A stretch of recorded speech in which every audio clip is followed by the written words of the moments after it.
எப்படி இந்த அளவுக்கு இந்த யங்ஸ்டர்ஸ் வந்து உள்ளர பூந்து நீங்கள் அதாங்க நாள் பார்த்தாங்க சென்னை, என் ஃப்ரெண்டு சென்னையிலேருந்து வரேன் மாப்பிள்ள, ஊருக்கு வரேன், நாளைக்கு இருப்பியா அப்படின்னு சொல்லி என்கிட்ட கேட்டிருந்தான். பார்த்தா நைட்டு வந்து அவனுக்கு பஸ் கிடைக்கல. அவன் கடைசியில் எப்படி வந்தான் பாருங்க, ஒரு டாடா ஏசிலேருந்து கும்போணம் வந்து கும்போணத்துலேருந்து இன்னொரு இடத்துக்கு எங்கேயோ போய் அங்கேருந்து திருவாரூர் வந்திருக்கான்.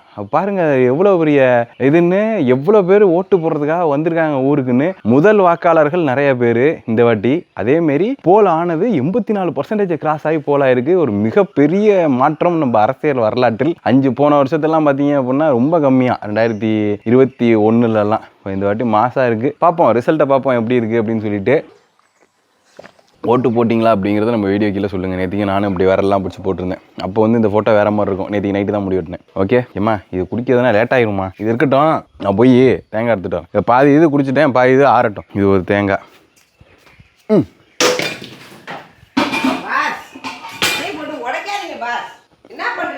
உடைக்கல, அங்கே தூக்கி எரிஞ்சேன்.